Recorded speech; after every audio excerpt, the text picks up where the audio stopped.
আসসালামু আলাইকুম, কেমন আছেন সবাই? কালকে তো বললাম আসসালামু আলাইকুম। আজকে আজকে ছাগলটা ছাগলটারে জব জব করে করে হালাম, অনেক ফেলাইব। মায়া লাগতেছে ছাগলটারে। ছাগলটা কয়দিন ধরে দেখে পালতাছি, অনেক মায়া লাগে। মেলা হয়ে গেছে, বে বে বে বে সারাক্ষণ করতে থাকে। আরো 2-3 দিন আগে কি করার কথা ছিল, আসলে আজকে জব করুম এটারে। অনেক দিন ধরে পাললাম, তাও এক সপ্তাহ একটা জিনিস ছাগলটা। পাললে আসলে মায়া লাগে অনেক। এখন পালা জিনিস জব করলে আসলে মহব্বত লাগে। আর ছাগলটাও খালি সারাক্ষণ বে বে বে বে করে, যদি আরো বে বে না করতো তাহলে আরো 2-1 দিন পালতাম। ছাগল জবাই করুম, এখন চাপাটি চুরি মুড়ি আনছি, চাকু পাইনে চাকুর লাগে এক বাসায় গেছিলাম, এখান থেকে মামা শ্বশুরের বাড়ি, এখান থেকে চাকু নিয়ে আসলাম। এনে ছাগল জবা করা হয়ে গেছে, দেন বুড়ি বের করে দিছে। বুড়ি গিলে কিভাবে পরিষ্কার করি আপনাদের সাথে শেয়ার করব। এই যে বুড়ি গিলে পরিষ্কার, পায়খানা পরিষ্কার করা হয়ে গেছে আমার। এগুলারে চুন দিয়ে ভালো করে মাখামো, 5 মিনিট মাখাইয়া তারপর পরিষ্কার করে আলামো। আপনারা দেখতে থাকেন। এইভাবে বুড়ি পরিষ্কার করবেন।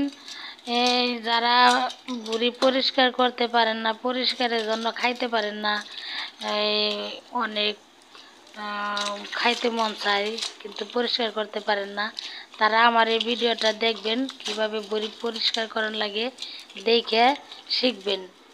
শিখে এভাবে বুড়ি কিনে এনে পরিষ্কার করে রান্না করে খাইবেন। তে আসসালামু আলাইকুম সবাই। আমার ভিডিওটা দেখে কেমন লাগছে কমেন্ট করে জানাবেন। চলেন বুড়িটা দেখি। এই বুড়ির এই যে চুনমা খাইছি, এইভাবে এই যে এক লগে লগে এটা পরিষ্কার করব। চিকন গিলে কিন্তু অমনি খালি পায়খানা ফালায়, এই যে মাঝখান দিয়ে ফাড় দিয়ে আনছি। এই যে চিকন গিলে এইভাবে পরিষ্কার করে আনছি। অনেডারে চুনে দেন, এই যে প্রায় চুন মাখাইতে মাখাইতে কিন্তু পরিষ্কার হয়ে যাইতেছে।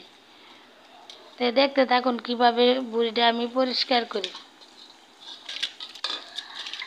হাতে একটা বাঁধতে লইবেন। অনেকের হাতে চুন দিয়ে হাত ক্ষয় যায়, হাত অনেক ব্যথা করে। হাতে একটা পলিথিন বাঁধতে লইবেন, তাহলে আর হাতে চুনের সমস্যা হইব না।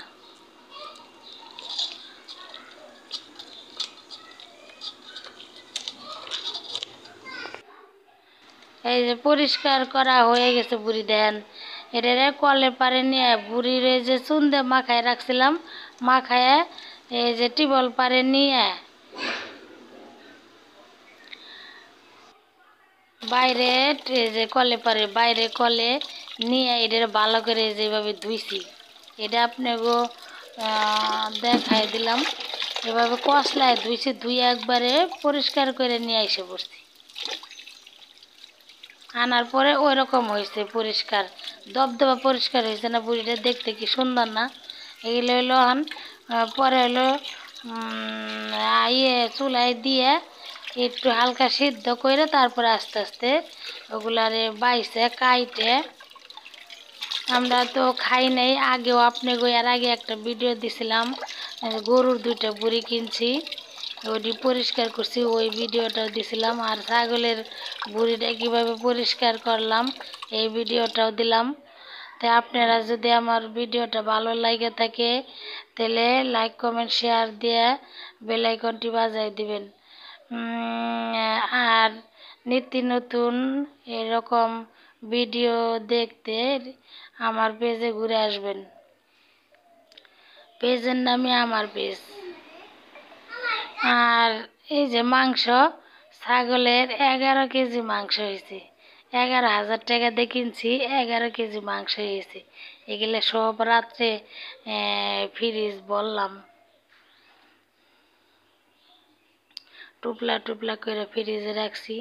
আর এইদিকে মনে করেন মুরগির আদার দিছি, মুরগি অনেকগুলো মুরগি যে চিল্লাচিল্লি করে।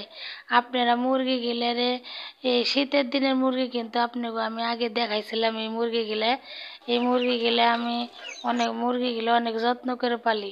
দেন আমার মুরগির কুটিত কি পরিষ্কার, কোনো পায়খানা নাই, কিছু না। মুরগির কুটি পরিষ্কার রাখলে মুরগি অসুখ বিসুখ হয় না। আর দেন মুরগি কি সুন্দর পানি খায়। অনেকে কি করে জানে না যে গ্রামে যারা মুরগি পালে মুরগি যে পানি খায় এটা জানে না। আদা গাছের পানি খাইয়া মুরগি অসুস্থ হয়ে যায়। আমি মুরগির একটা পাত্র কিনে আনছি, এটার মধ্যে মাঝে মধ্যে মেডিসিন মিশাই দেই। যখন মুরগির কয়দিন পর পর আর এমনি সাদা পানি দেই। তারপরে কিছু সময় হলুদ দিয়ে পানির মধ্যে একটু মিক্স করে দেই। হলুদটা পানির মধ্যে মিক্স করে দিলে মুরগি শরীরে অ্যান্টিবায়োটিক হয়। তো এই যে আমার সবাই কেমন আছেন? আসসালাম